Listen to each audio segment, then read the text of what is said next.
Deal, thank you. Good. Good evening, everyone.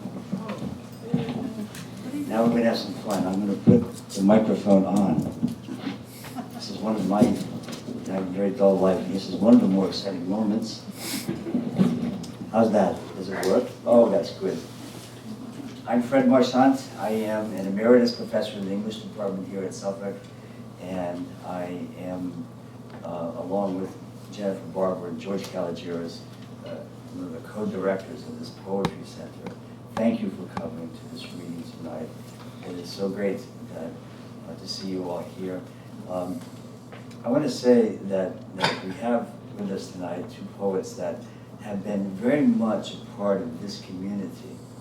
And when I say that, it's, you know, community is one of those words that can easily become a cliche. But you know, to come out, you know, in the middle of the winter to a reading by another person, for instance, you know, to park in Boston, for instance, you know, to do these kinds of work on behalf of this art really, you know, is something that deserves praise for you and for them. But you know, I was thinking about this earlier today. That's not why we're here tonight.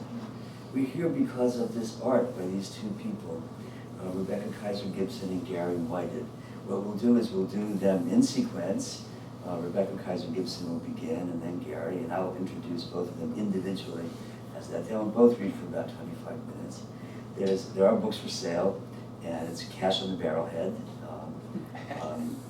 But I'm glad about that, because all the profits go to those writers, and that seems to be only at times right.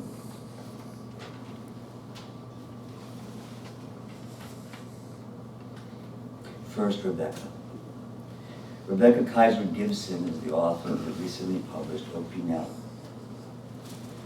And she's also the author of two chapbooks in the Peacock and inside the exhibition. She's the recipient of fellowships from the McDowell Colony and the Heinrich Böll College in Echo Island, Ireland. She's also won a fellowship in poetry from the Mass Cultural Council in Massachusetts. In 2011, she was selected as a Fulbright Scholar in Poetry and taught for a year in Hyderabad, India.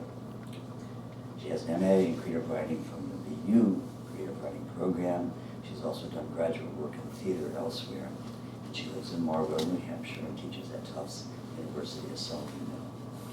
Her poems have appeared in Odd Me, Field, the Greensboro Review, Harvard Review, Salamander, our own Salamander, Slate, Tao's Journal of Poetry, Tupelo Quarterly, and it's been featured in Verse Daily.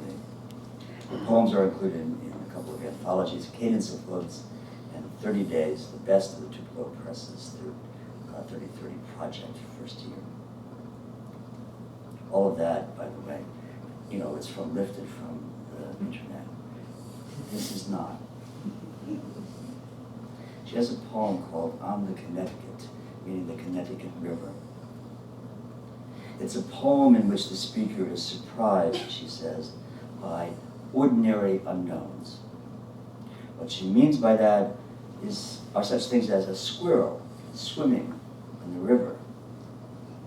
She also notes the riverbank, the squishiness of it, and the remnants of river otters who've feasted on mussel shells.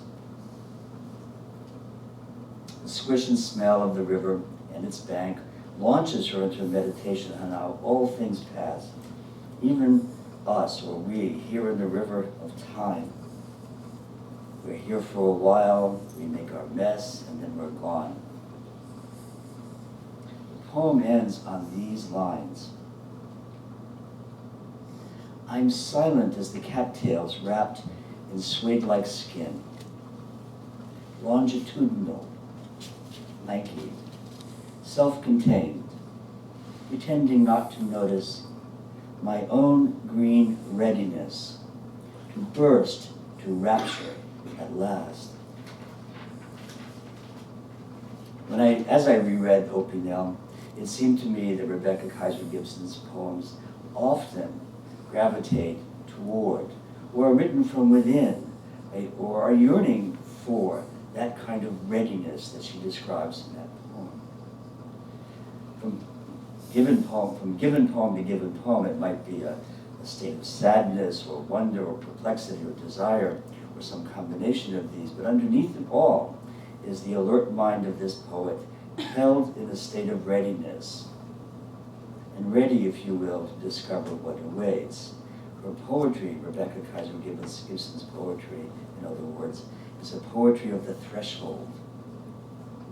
It's an art of the liminal condition, when the mind is glimpsed briefly as it moves from one state of being to another. It's the moment just before the epiphany, or just after. Just after you have the realization that you had an insight, and yet life has to go on, just as it did before. Her poems brim with the promise, the suggestions, the hints and glints that there is something wonderful out there in the offing and perhaps deep within us. Searching for it needs a good instrument, something sturdy and durable, yet honed to a fine edge. And ah, yes, the opinel, the peasant knife, comes to mind. That title refers, as she will tell us, to a very specific kind of knife. It's good for 1,000 different uses. It whittles things into shape. It removes the surfaces and allows you to get beneath. And sometimes it helps one prepare the feast. And so with that in mind, let's welcome Rebecca for the feast.